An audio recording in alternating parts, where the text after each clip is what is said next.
নমস্কার, সকলকে আমার অনেক শ্রদ্ধা ও ভালোবাসা। আজ কামোদা একাদশী। আর একাদশীর দিন একাদশীর মাহাত্ম্য শোনাটাও আমাদের হিন্দু ধর্মের পুজোর পর ব্রতকথা পাঠ করার মতোই সমান। একাদশী একটি চান্দ্র তিথি, চাঁদের শুক্ল ও কৃষ্ণপক্ষের একাদশী তিথি হিন্দু ধর্মমত অনুসারে পুণ্যতিথি হিসাবে বিবেচিত। হিন্দু ধর্মমতে নিরম্ব উপবাস বিহিত একাদশী ব্রত অবশ্য পালনীয়।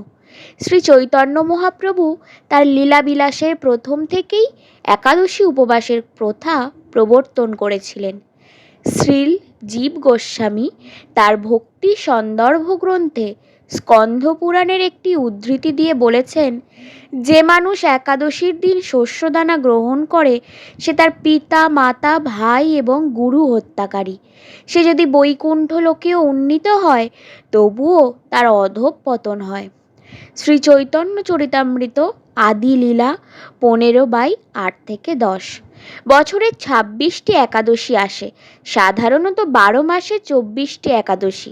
এগুলি হচ্ছে উৎপন্না একাদশী, মোক্ষদা একাদশী, সফলা একাদশী, পুত্রদা একাদশী, ষটতিলা একাদশী, জয় একাদশী, বিজয়া একাদশী, আমলকি একাদশী, পাপমোচনী একাদশী, কামোদা একাদশী, বরুথিনী একাদশী, মোহিনী একাদশী, অপরা একাদশী, নির্জলা একাদশী, যোগিনী একাদশী, শয়ন একাদশী, কামিকা একাদশী, পবিত্রা একাদশী, অন্নদা একাদশী, পরিবর্তিনী বা পার্শ্ব একাদশী, ইন্দিরা একাদশী, পাশাঙ্কুশা একাদশী, রমা একাদশী, উত্থান একাদশী।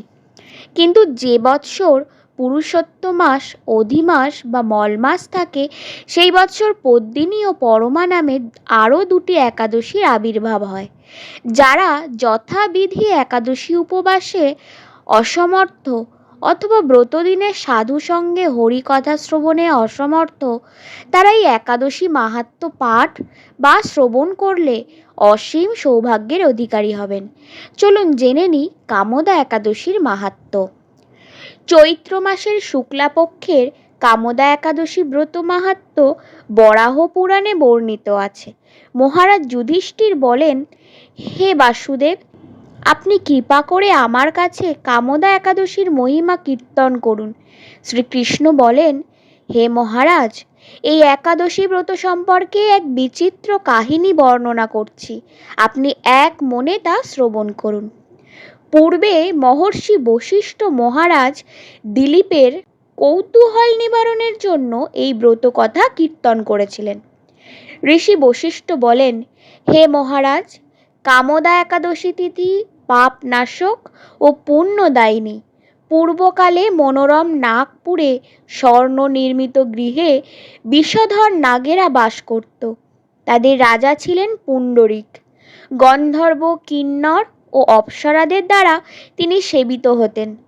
সেই পুরী মধ্যে অপ্সরা শ্রেষ্ঠ ললিতা ও ললিত নামে গন্ধর্ব স্বামী স্ত্রী রূপে ঐশ্বর্যপূর্ণ এক গৃহে পরম সুখে দিন যাপন করত। একদিন পুণ্ডরিকের রাজসভায় ললিত একা গান করছিল।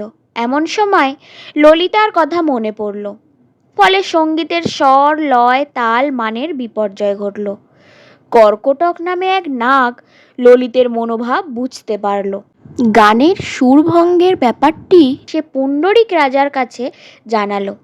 তা শুনে সর্পরাজ ক্রোধ ভরে কামাতুর ললিতকে বললেন, রে দুর্মতি, তুমি রাক্ষস হও বলে অভিশাপ দান করল।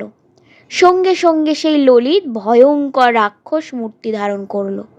তার হাত 10 যোজন বিস্তৃত, মুখ পর্বত গুহা তুল্য, চোখ দুটি প্রজ্বলিত আগুনের মতো, ঊর্ধ্বে 8 যোজন বিস্তৃত প্রকাণ্ড এক শরীর সে লাভ করল। ললিতের এরকম ভয়ঙ্কর রাক্ষস শরীর দেখে ললিতা মহা দুঃখে চিন্তায় ব্যাকুল হলেন। স্বেচ্ছাচারী রাক্ষস ললিত দুর্গম বনে ভ্রমণ করতে লাগলো। ললিতা কিন্তু তার সঙ্গ ত্যাগ করল না। ললিত নির্দয়ভাবে মানুষ ভক্ষণ করত। এই পাপের ফলে তার মনে বিন্দুমাত্র শান্তি ছিল না। পতির সেই দুরবস্থা দেখে ব্যথিত চিত্তে রোদন করতে করতে ললিতা গভীর বনে প্রবেশ করল। একদিন ললিতা বিন্ধ্য পর্বতে উপস্থিত হলো। সেখানে ঋষি শৃঙ্গ মুনির আশ্রম দর্শন করে মুনির কাছে হাজির হলো। তার চরণে প্রণাম করে সেখানে দাঁড়িয়ে রইল। মুনিবর জিজ্ঞাসা করলেন, হে সুন্দরী, তুমি কে, কার কন্যা, কি কারণেই বা এই গভীর বনে এসেছ, তা সত্য করে বলো। তদুত্তরে ললিতা বলল, হে প্রভু, আমি বীরধন্যা গন্ধর্বের কন্যা, আমার নাম ললিতা। আমার পতির পিশাচত্ব দূর হয় এমন কোনো উপায় জানবার জন্য এখানে এসেছি।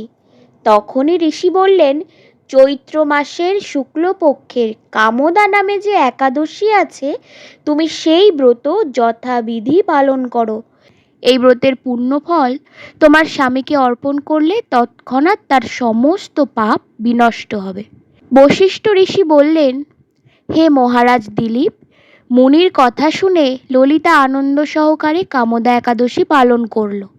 তারপর ব্রাহ্মণ ও বাসুদেবের সামনে পতির উদ্ধারের জন্য আমি যে কামদা একাদশী ব্রত পালন করেছি তার সমস্ত ফল আমার পতির উদ্দেশ্যে অর্পণ করলাম। এই পুণ্যের প্রভাবে তার পিশাচত্ব দূর হোক। এই কথা উচ্চারণ মাত্রই ললিত শাপমুক্ত হয়ে দিব্য দেহ প্রাপ্ত হলো। পুনরায় গন্ধর্ব দেহ লাভ করে ললিতার সাথে সে মিলিত হলো। তারা বিমানে করে গন্ধর্ব লোকে গমন করল। হে মহারাজ দিলীপ, এই ব্রত যত্ন সহকারে সকলেরই পালন করা কর্তব্য। এই ব্রত ব্রহ্মহত্যা, পাপ বিনাশক এবং পিশাচত্ব মোচনকারী। এই ব্রত কথা শ্রদ্ধাপূর্বক পাঠ ও শ্রবণে বাজপেয় যজ্ঞের ফল লাভ হয়। তাই আজ যারা এই একাদশী ব্রত পালন করছেন তারা তাদের পুণ্যফল অবশ্যই লাভ করবেন। ধন্যবাদ।